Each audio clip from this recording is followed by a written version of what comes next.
सिरात इश्क में हर सू फना फिल्लाह लिखा था, मगर हर हर कदम पर फी अमानिल्लाह लिखा था। मेरी हिम्मत पे खालिक ने जज़ाकल्लाह लिखा था, जबी पे ला इलाह और दिल पे इल्लल्लाह लिखा था। मैं जानता हूं तुम नहीं जानते। क्या मतलब हुआ इसका? फरिश्तों, तुम सिर्फ तस्वीर का एक रुख देख रहे हो, अभी तस्वीर के दूसरे रुख पर तुम्हारी नजर नहीं है। तुम्हारा कहना सही है कि ये फसाद फैलाएगा, तुम्हारा कहना सही है कि ये खून बहवाएगा, नाहक लोगों को कत्ल करेगा, गुजरात में फसाद करेगा, पेट में रहने वाले बच्चों को तीरों कमान के जरिए निकाल के नेजों पे लटका देगा, ये मॉब लिंचिंग करेगा, ये मस्जिदें तोड़ेगा, ये खुदा खाने में बुतगरी का मकरूह मंजर पेश करेगा। तुम्हारी नजर में ये सब है और ये सब होगा, मगर फरिश्तों ये सिर्फ तस्वीर का एक रूप है। तुमने नमरूद को तो देखा है, और नमरूद की नारे नमरूद पे तो तुम्हारी नजर है, जिसकी बुनियाद पे तुम कह रहे हो इन्नी जाइलुन फिल अर्द खलीफा, इन्नी जाइलुन फिल अर्द खलीफा के बाद तुम कह रहे हो कालू अतजलो फीहा मन युफसिदु फीहा व यस्फिकु दिमा, ये जाएगा दुनिया में तो कहीं फसाद न फैला दे, ये जाएगा दुनिया में तो कहीं आग न लगा दे, ये जाएगा दुनिया में तो कहीं लोगों को नाहक कत्ल कर दे। ऐ फरिश्तों, जरूर तुम्हारा ये खदशा सही है, मगर एक एतबार से सही है, एक ही साइड पे तुम्हारी नजर है, दूसरी साइड में तो अभी तुम्हारी निगाहों से छुपी हुई है। आतिशे नमरूद तो तुम देख रहे हो, मगर आतिशे नमरूद में मेरे लिए कुर्बानी देने वाला खलील अभी तुम्हारी निगाहों के सामने नहीं है।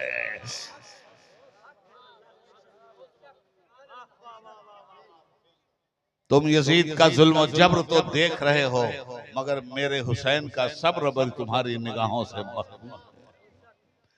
तुम अबू जहल की जहालत और अबू लहब की लहाबियत तो देख रहे हो, मगर मेरे मुस्तफा की अज़ीमुश्शान रसालत अभी तुम्हारी निगाह में नहीं है। हज़रात, ये हुआ, और कैसे हुआ? जब इब्राहिम अलैहिस्सलाम अपने बेटे की कुर्बानी दे रहे थे, आसमान की मासूम मखलूक वर्ते हैरत में थी। नफ्स भी है, ख्वाहिशात भी हैं, इश्तिहा की फरावानी भी है, दुनिया की तलबगारी भी है, मगर मेरी तलब में मेरा खलील इस तरह फना फिल्लाह हो चुका है कि अपने बेटे की गर्दन पे अपनी छुरी रख रहा है। उस वक्त फरिश्तों से भी कह रही थी मसीहत, फरिश्तों यही है वो इन्नी आलम माला तालमून, जो मैं जानता हूँ वो तुम नहीं जानते। देखो तो सही औलाद को किस तरह मेरे नाम पे कुर्बान किया जा रहा है। सिरात इश्क में हर सू फना फिल्लाह लिखा था, मगर हर हर कदम पर फी अमानिल्लाह लिखा था। मेरी हिम्मत पे खालिक ने जज़ाकल्लाह लिखा था, जबी पे ला इलाह और दिल पे इल्लल्लाह लिखा था। मेरी हिम्मत पे खालिक ने जज़ाकल्लाह लिखा था, मेरी आंखों की पुतली में रसूलुल्लाह लिखा था। मोअज़्ज़ज़ सामीन, अब आइए मैं बताता हूं मखदूमी मिशन का फायदा। ये मखदूम अलाउल हक पंडवी, मखदूम जहांगीर अशरफ शमनानी, मखदूम शरफुद्दीन अहमद यहिया मनयरी,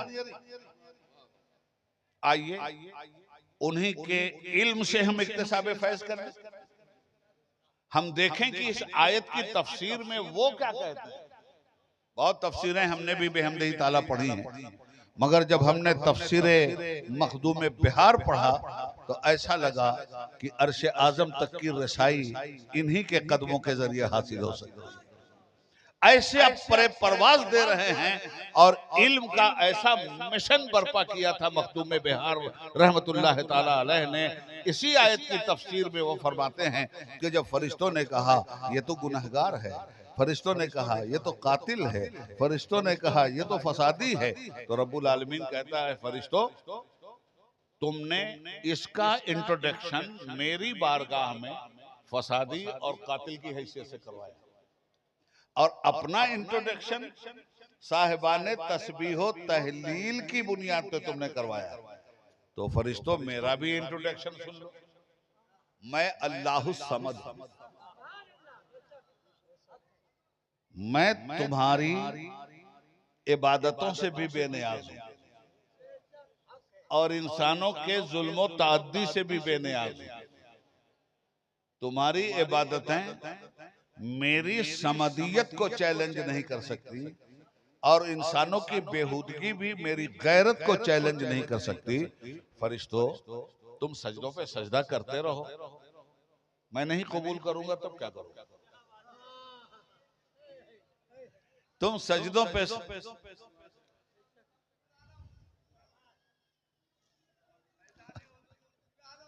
नारे तकबीर, नारे रिसालत, उलमाए अहले सुन्नत, हजरत अल्लामा हाशिम कानपुरी साहब, नारे तकबीर, नारे रिसालत।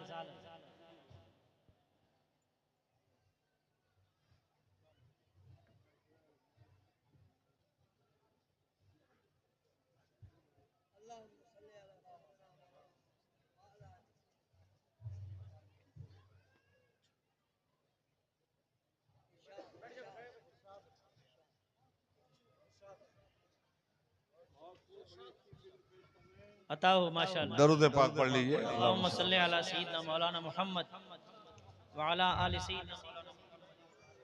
तुम तस्बीह पे तस्बीह करते रहो, मैं ना कबूल करूं तो क्या करोगे?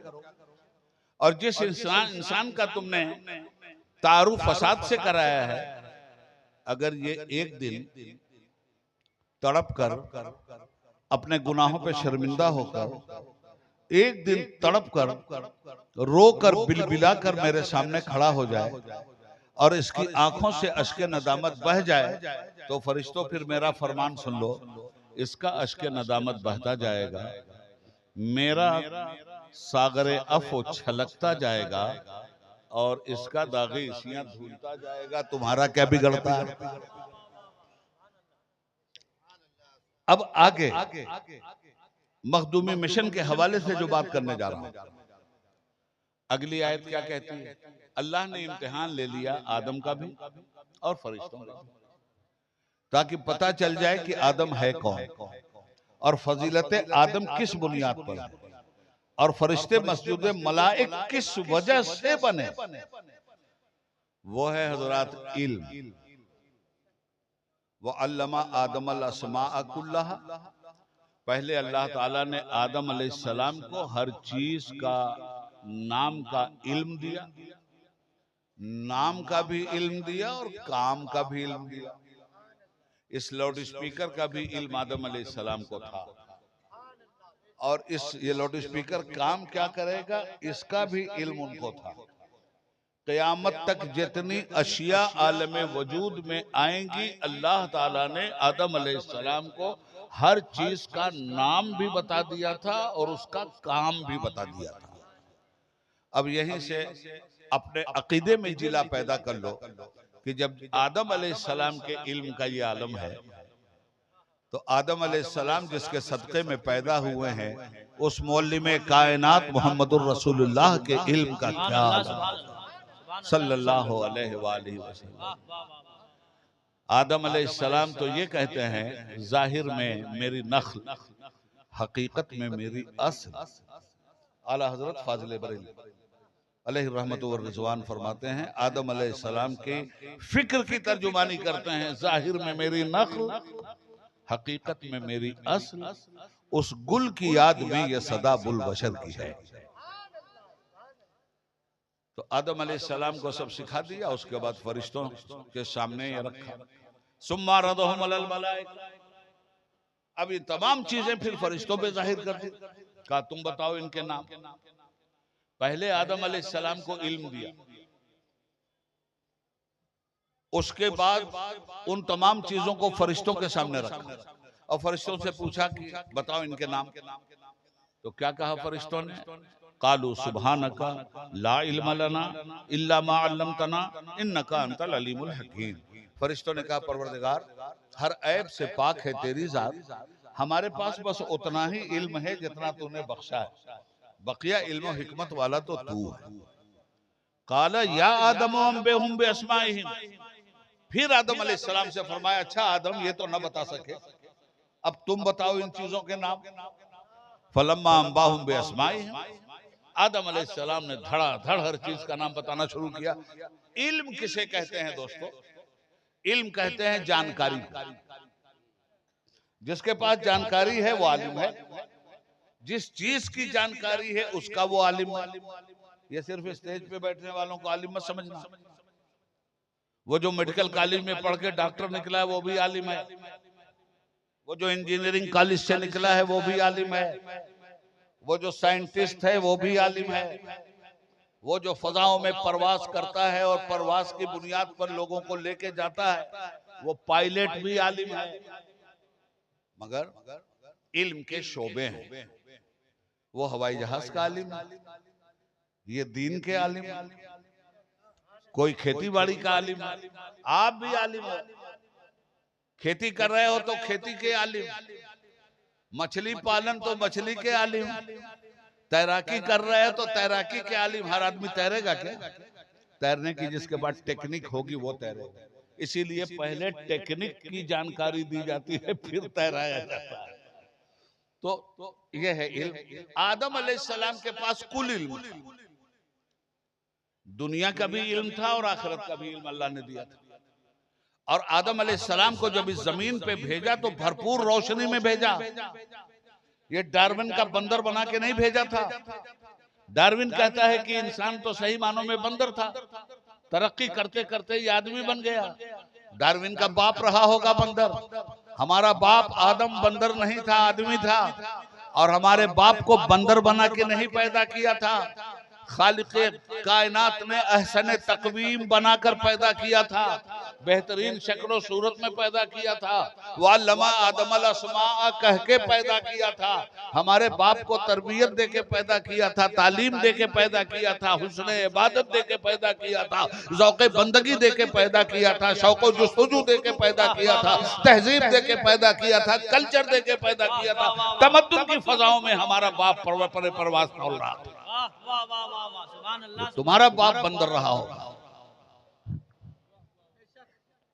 अल्लाह का महबूब पैगंबर आदमी था, इंसान। उसका तारुफ इंसान से, आदम तो नाम।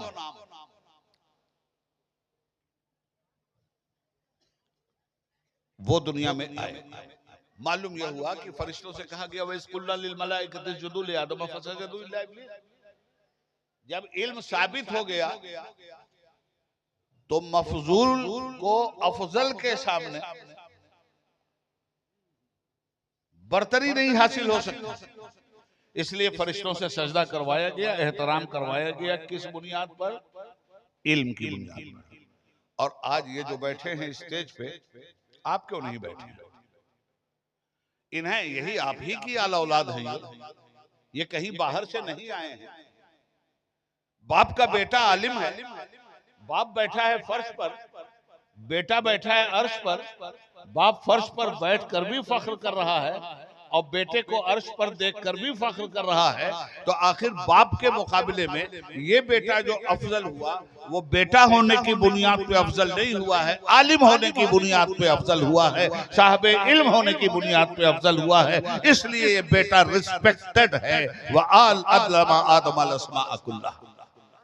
मालूम यह हुआ कि इल्म अगर है तो कायनात की तनाबें हाथ में। इल्म अगर है तो सितारों से आंखें लड़ाई जा सकती हैं। इल्म अगर है तो चांद की चांदनी को मुसख्खर किया जा सकता है। इल्म अगर है तो सूरज की शवाओं पर हिसारे इल्म का डेरा डाला जा सकता है। और अगर इल्म ही नहीं है तो जानवर की तरह आप जमीन देखते रहिए, जानवर भी देखता है। जानवर की तरह आसमान देखिए, जानवर भी आसमान देखता है। मगर उससे क्या फायदा? आसमान देखने से क्या होगा, जमीन देखने से क्या होगा?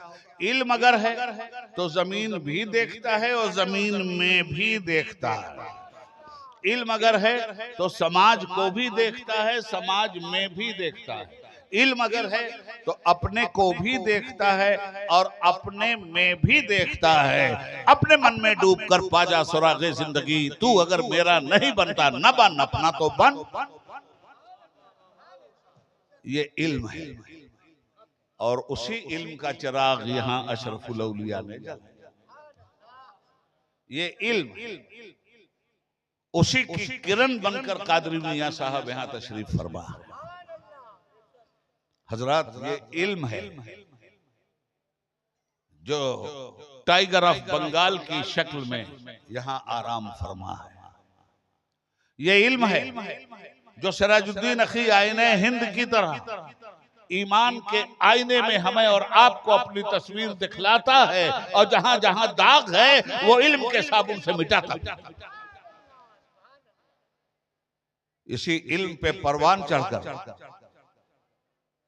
तारिक सल्तनत सैयदना मखदूम समनानी रहमतुल्लाह ताला अलैह तर्क वतन करके यहाँ आए थे। इल्म ही था ये, और इल्म हर तरह का था। इसलिए कि उन्होंने हमारे किसी बुजुर्ग ने इल्म को दो हिस्सों में बांटा ही नहीं, इल्म दुनिया और इल्म आखिरत। लोग कहते हैं कि इल्म आखिरत अलग है और इल्म दुनिया अलग है। मैं कहता हूं कुछ अलग नहीं है, सब एक, सिर्फ एक इल्म दीन है बस। अब इल्म दुनिया अगर आप कह रहे हो, क्या पढ़ा के कह रहे हो कि इल्म दुनिया है? बॉटनी पढ़ा रहे हो, कह रहे हो ये इल्म दुनिया है। अलजबरा पढ़ा रहे हो, कह रहे हो ये इल्म दुनिया है। इल्म साइंस पढ़ा रहे हो, कह रहे हो ये इल्म दुनिया है। इल्मुल हिसाब पढ़ा रहे हो, कह रहे हो ये इल्म दुनिया है। इल्म जोग्राफिया पढ़ा रहे हो, कह रहे हो ये इल्म दुनिया है। यही ना है तुम्हारा इल्म, इल्म दुनिया? तो जरा है दुनिया वालों, कुरान की सैर करो। दुनिया वालों जरा कुरान की सैर करो। उबैदुल्लाह आजमी जैसा कम इल्म तालिब इल्म कुरान का कम से कम 1000 आयतों पे निगाह रखता है कुरान की, जो सीधे सीधे साइंस से बात करती है। जमीन खोद के आपने निकाल दिया लोहा, जमीन खोद के आपने निकाल दिया तांबा, तो कैसे निकाला? इल्म की बुनियाद पे ना। जमीन खोद दिया आपने और कहा ब्लैक डायमंड है इसमें, इल्म की बुनियाद पे निकाला। पहाड़ों को देखा, आपने कहा व्हाइट डायमंड है इसमें। तो एक पढ़े लिखे आदमी ने जब ये फैसला दे दिया हुकूमतों को कि इस मैदान का सीना चीर दो और 400 फीट के नीचे तुम्हें इसमें मादनियात मिलेगा, तो आप मुझे बताओ झरिया में क्या हो रहा है? आप मुझे बताओ आसनसोल में क्या हो रहा है? आप मुझे बताओ जहां जहां कोल फील्ड है वहां क्या हो रहा है? ये कोयला किसने निकाला है? किसी प्राइम मिनिस्टर ने? उसे सियासत का इल्म था, कोयले को वो नहीं पहचान रहा था। कोयले को तो इंजीनियर पहचान रहा था, इंजीनियर ने निकाला था। और कुरान करीम कहता है इन्न फी खल्क़िस समावाति वल अर्द लआयातिन लिक़ौमिन याक़िलून। ऐ लोगों, हमने जमीन और आसमान में अपनी निशानियां रखी हैं पढ़े लिखे लोगों के लिए, समझदार लोगों के लिए। मालूम यह हुआ, अब निशानियों को तलाश करना आपका काम है। निशानियों को तलाश किया आदमी ने, अल्लाह ने अक्ल भी दिया, इल्म भी दिया, इख्तिराई इल्म भी परवरदिगार ने बख्शा, और उस इख्तिराई इल्म की बुनियाद पर इंसान ने रिसर्च करना शुरू किया। तुम आज रिसर्च कर रहे हो लोगों, तो तुम जमीन के नीचे से मादनियात निकाल रहे हो। मगर कुरान कहता है कि नहीं कहता कि जमीन के नीचे मिनरल्स है? कुरान तो ये कहता है कि सितारों से आगे जहां और भी हैं, अभी इसके इम्तिहान और भी हैं। कुरान तो ये कहता है कि सूरज में एनर्जी है, पावर है, इलेक्ट्रॉनिक है। कुरान तो कहता है कि चांद 2 टुकड़े हुआ है, तो चांद अगर पत्थर नहीं होता, पहाड़ नहीं होता, तो एक तरबत सातों वन शक्ल कमर का फलसफा। इसलिए मैं आपसे अर्ज करना चाहता हूँ, कुरान ने तो हर इल्म इंसान को दिया था। ये हम लोगों की कम मायगी थी कि लाल्लकुम ताक़िलून का सहारा नहीं लिया, लाल्लकुम तालमून का सहारा नहीं लिया, लाल्लकुम तदब्बरून का सहारा नहीं लिया, लाल्लकुम ततफक्करून का सहारा नहीं लिया, लाल्लकुम तज़क्करून का सहारा नहीं लिया, अफला तुबसिरून का सहारा नहीं लिया। बसीरत भी दिया था कुरान ने, बसारत भी दिया था कुरान ने, और उसी बसीरत से देखा था आपने। जब तक उस बसीरत से आप देखते रहे, स्पेन की वादियां गवाह हैं कि दुनिया में साइंटिस्ट आज जो भी कमाल के उरूज पर हैं, इन साइंटिस्ट ने भी एतराफ़े हकीकत किया है कि ये इल्म साइंस हमारे पास मुसलमानों की तरफ से आया है। स्पेन का मुसलमान आज हवाई जहाज पर हम चल रहे हैं, आ रहे हैं और जा रहे हैं। मुसलमानों, आज हवाई जहाज पे चलना मामूली सा काम हो गया है। 2 घंटे में कलकत्ता से बॉम्बे का सफर हमारा हो जाता है। मैं आपसे पूछना चाहता हूँ, जिन लोगों ने ये हवाई जहाज बनाया और जिन लोगों ने इस हवाई जहाज का तस्वुर दिया, क्या मामूली लोग थे? क्या आज उनसे करोड़ इंसान फायदा नहीं उठा रहे हैं? इल्म ये फायदा उठवाता है। तो किन लोगों ने हवाई जहाज बनाया? तारीख क्या पढ़ाई जा रही है? तारीख पढ़ाई जा रही है कि हवाई जहाज बनाने वाले थे राइट्स ब्रदर, 2 भाई थे, यही है ना, उन्होंने बनाया। मगर मुसलमानों, काश तुमने इल्म हासिल किया होता, काश तुमने अपने आलिमों की निगाह पे नजर डाला होता, काश तुमने अपने मखदूमों के मिशन पे नजर डाली होती तो तुम्हें हैरत व इस्तेजाब नहीं होता। राइट्स ब्रदर्स ने तो आज हवाई जहाज बनाया है, मगर हवाई जहाज का कंसेप्ट देखने देने वाला स्पेन का एक आलिम था जिसका नाम था अब्बास बिन फरनास। अब्बास बिन फरनास, जब तुम्हारी हुकूमत स्पेन में थी, सबसे पहले उसने ट्राई किया था हवाई जहाज का। मौलाना बनाया भी था, उड़ाया भी, मगर जब उतरने लगा वो तो उसमें आग लग गई, खुद भी जल के राख हो गया, उसका खिलौना भी। ये तारीख है, ये अफसाना नहीं।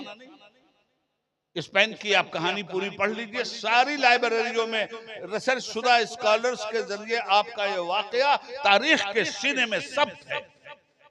मोहतरम सामीन, क्यों फेल हो गया वो? बताया गया कि उसने लैंडिंग आगे से कर दी थी, चिड़ियों को देख के बनाया था। लैंडिंग हमेशा पीछे से होती। वो मर तो गया, कामयाब तो नहीं हुआ, मगर उसने आने वाले इल्म रखने वाली नस्लों के दरवाजे पे दस्तक दे दी कि ये हो सकता है, कोशिश करो। और कोशिश करते करते आज हो गया। हुआ कि नहीं हुआ? ये इल्म कहां से उसने पाया? कुरान से पाया। कुरान क्या कहता है? वसख्खर लकुमुश-शम्स वल क़मर, हमने चांद और सूरज दोनों को तुम्हारे लिए मुसख्खर किया। कुरान क्या कहता है? वसख्खर लकुम मा फिस समावाति व मा फिल अर्दि जमीअम मिनहु, जमीन और आसमान में कोई चीज ऐसी नहीं है जो इंसान के लिए मुसख्खर न कर दी गई। तो मुसख्खर तो कर दी गई। हवा पे कंट्रोल किया जा सकता है, कुरान का कहना है। सूरज की लाइट पे कंट्रोल किया जा सकता है, कुरान का कहना है। चांद पे कंट्रोल किया जा सकता है, कुरान का कहना है। मरीख और सितारों तक जाया जा सकता है, कुरान का कहना है। कुरान से बड़ा इल्म है। अब जब ये सारी चीजें आई तो देखो, साइंटिस्ट जो होता है ना, वो न्यूट्रल होता है, वो किसी के मजहब को नहीं देखता, उसकी अपनी नजर तहकीक पे होती है, चाहे किसी के मजहब का खून ही क्यों ना हो। और साइंसदानों ने बड़ा जुल्म किया है एहसान करने के साथ। हम लोगों पे तो एहसान किया कि चांद पे चले गए, मगर उन भाइयों के सीने पे मूंग दल दिया जो चांद को भगवान कह रहे थे, आज जाके पैर से रौंद दिया। नारे तकबीर, नारे रिसालत। हमारी सेहत पे तो कोई असर नहीं पड़ा। अच्छा, फिर ये चांद पे गए मेरे भाई, कुरान पढ़ना। अल्लाह इस मखदूमी मिशन को सलामत रखे, परवरदिगार कादरी मियाँ को सेहत और सलामती के साथ शाद व आबाद रखे। मैं दुनिया में पहले आया हूँ, ये बाद में आए, मगर मैं इनसे छोटा हूँ, ये मुझसे बड़ा।